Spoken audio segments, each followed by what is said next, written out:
This is Dr. Jonathan Kim. He founded and owns Elevated Strength Rehab, a personalized physical therapy center in Gaithersburg, Maryland. Today, we interviewed him to understand the key steps that go into starting a business. His advice will go a long way for any aspiring entrepreneurs. Keep watching to learn about obtaining funding, how to stand out from competitors, and pushing through the first years of business. Be sure to check out ESR as well with the link in the description.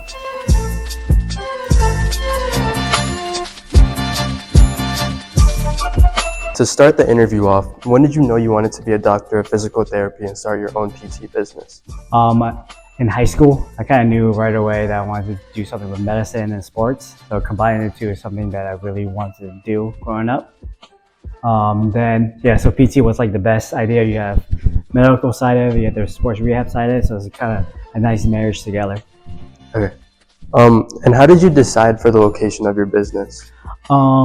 It just kind of popped up. I was at a friend's gym, and then my lease was over, and I had to find something. And I like Montgomery County. That's where I grew up. So between like Montgomery County, Bethesda, and Germantown is where I wanted to do. So like in the middle of Gaithersburg was a nice location for us. Yeah, so staying local. Mm-hmm. And what was the inspiration behind the look of your facility? As you can see, there's been like a lot of effort put into it. Yeah. So I am a big on like aesthetics. So more kind of like, I like streetwear type of deal. So I think that's kind of, we see a lot of high school, college kind of athletes. So something that they're willing to put on their Instagram and stuff like that is something that we wanted to. So something clean, something that's really wearable, where it's not just a sports rehab or medical profession, something that it's kind of like a brand, not more than like a clinic. So we wanted our brand to be out there because we wanted more than just a PT clinic. We wanted to expand to other aspects of sports rehab. So that's kind of the main thing that we wanted to do here. And we learned that fitness gyms and PT places are a finicky business, as people tend to be cautious around them due to like the unpredictable quality levels and pickiness. What do you do to maximize your customer satisfaction and retention? Yeah, so the one thing about us is we kind of create like a VIP kind of like concierge service. So that means like we're communicating on a consistent basis. Each time we talk to a patient, they have our personal numbers. So if they have any questions and concerns, they have a direct access to us. And also because we don't take insurance, we're called an out-of-network provider. We don't have to see as many patients per hour. So we see one per hour. So we could actually spend a lot more individual time with them and create more customization for their rehab. So that's kind of the main thing that we do at ESR, to create a more concierge VIP experience for patients, so they're like really enjoy what we do. You know, we have good communication, we have good individualizing customization, so that kind of brings them and trust us. So yeah, that's great. And how did you, going more along the line of customers, how did you find your target customer base? Yeah, so I was a physical therapy assistant at a clinic for about 8 years. So through that referral source and through that kind of client base, it helped build up what I wanted to go after. So we go after active adults, and then athletes who are kind of towards the end of they're kind of done with their traditional physical therapy.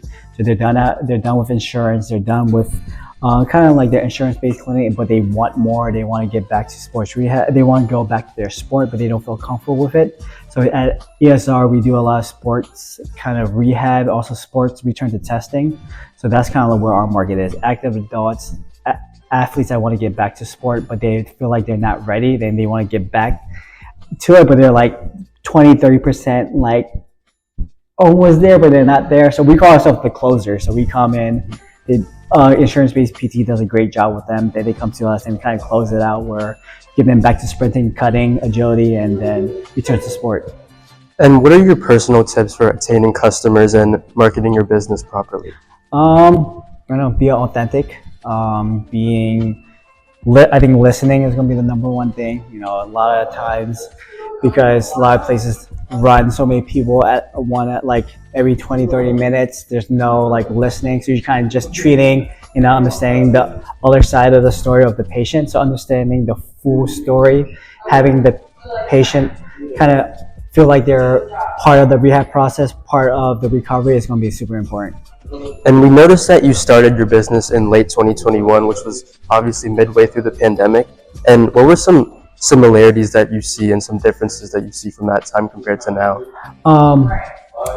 We're busier. I think it wasn't too bad because when it comes to like a medical profession, you could still be open during the pandemic.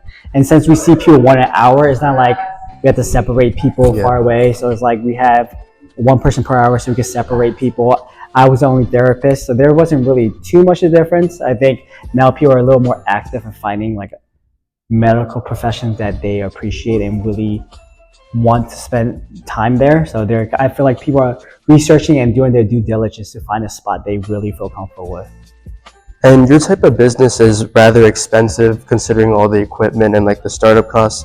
So how did you budget your initial capital and try to avoid your excess in debt? Yeah. So I was lucky and blessed enough that my last rent wasn't that expensive. So I didn't really give myself a salary. I just saved as much as I can. That's a advantage of being married. Dual income is nice. So being able to save up as much as I can so I could use that capital to put it all in my business.